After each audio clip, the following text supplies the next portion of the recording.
Hello everyone and welcome back to Noia Dev, the series that aims to prove that one developer can create a successful MMO RPG. My name is Dane and this week on Noia Dev we're talking about new boss mechanics. Before we get into it, let's start with a minor quality of life change pertaining to quest loot. I've added some additional logic to quest loot drops. Quest loot will no longer drop if you don't need it. If a player is in your party that needs it and you don't, it will appear in the loot list but be grayed out. Same goes for loot pets. If the pet owner does not need the quest drop, the loot pet will ignore it. Currently, the pet will keep trying to attempt to loot the corpse, but once it disappears, that fixes itself anyway. I might return to this later on if that becomes too big of a problem. Moving on to the newest dungeon, work is coming along steadily. I was able to get a new spawning mechanic in just in time for this video. I am now able to designate a group of spawn locations and randomize where special entities can spawn. I originally meant this to have special loot chests hidden somewhere within a dungeon that would require the player to seek them out rather than just knowing exactly where they spawn every single time, but I realized I can use this to randomize enemy composition in groups or have special enemies or bosses appear in different places around the dungeon, and I'm really looking forward to playing around with this. And if you're looking forward to seeing more progress on Noia, consider subscribing. No one wants to play in an empty MMO, and by subscribing you help the algorithm get the name of Noia out there so that we can have a larger player base in game. Moving on, I do want to start working on a few different pieces of equipment so that the players can have something to craft or loot in this bee-themed dungeon. So if you have any ideas or pixel art you're willing to share, be sure to join the Discord. Any sprites commissioned or donated, I will give credit to the creators in game. Speaking of sprite work, the sprites for the Hive bosses are coming along steadily. The nurse sprites are complete. I'm currently working on her AI logic.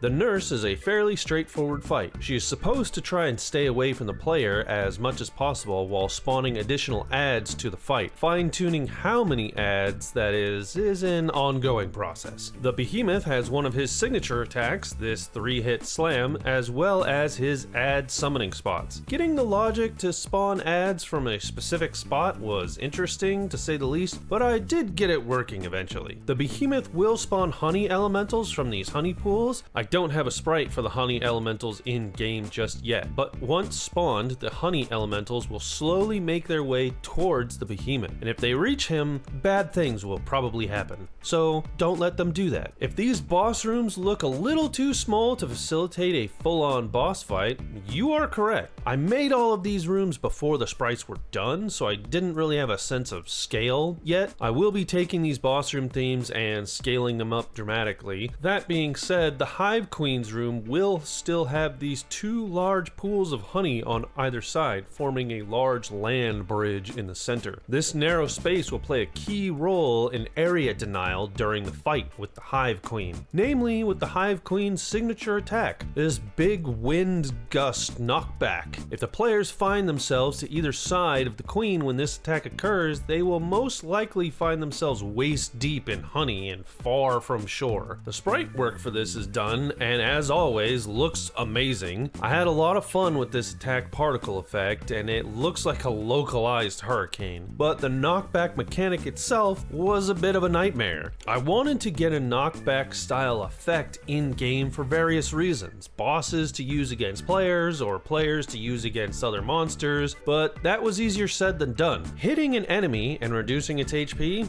is easy. Allowing a player to move around using clicks or WASD or mobile thumbsticks is challenging. Forcing the player to move against their will is...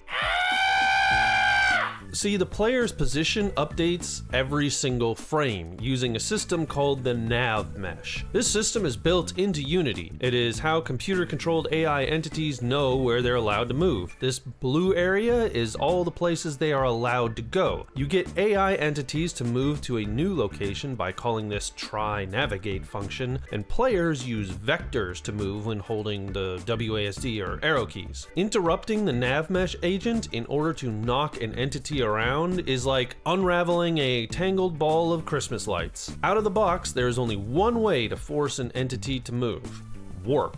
Warp could also just be called teleport. The entity was here, and now it is there. Using warp to simulate a knockback works, but it looks kind of terrible. I'm currently doing this on one of the sword skills. The latency between client and server causes the player to jitter rather than smoothly move. I banged my head against this for a few hours, and in the end, I did what any good dev would do when they are stuck on a problem. I went to sleep. This is a surprisingly difficult habit to learn, and I would like to thank another fellow solo dev, Dean Dodrill, for really driving this lesson into my brain. Indie dev history lesson time. Dean is the developer of a hit game called Dust: An Elysian Tale. The game took 3.5 years to develop, and a few days before delivery date, Dean discovered a massive issue with the voice acting files in the game. The game would sit and load the voice files for minutes at the start of the game, and this was unacceptable for a console game. It was either scrap all the voice acting in the entire game or find a fix for this. Dean worked on this issue for days until essentially depression and exhaustion took over and he crashed. In his own words, "I reprogrammed the entire dialogue system in my dreams, as well as a new way to load all of the content." Dean was able to implement his fix and the game launched on time to critical success. My simplified personal take on this rule is, if you spend 4 hours on an issue and get nowhere, go to bed.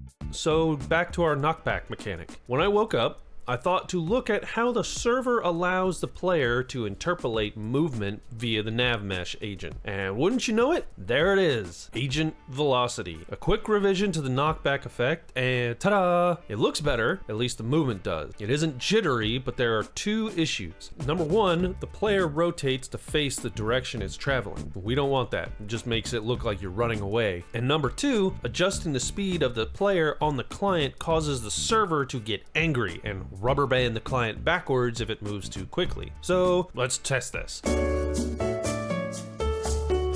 I forgot to add the knockback speed. Try again. Forgot to mark the force as negative. Try again. Forgot to get the player object. Try again. Wasn't combining the player speed with the buff speed properly. Try again. It works! First try! So the knockback will add a temporary speed buff to the player so the server won't get angry, and on the client side we'll have this knockback checker to make sure that the player's sprite doesn't rotate when it's being knocked back. Bang bang boom! Look at that! Knockback effect! Woo! Testing with multiple players? Yep, that looks good! Ship it! And that's it for this week. I want to get some more equipment and weapons into the game before the next devlog. We already have a couple of things like the bear cloak and the lantern on a stick, but I really want to get some more bee-themed items into the game. So I gotta get back to work. So, see you next time. Bye.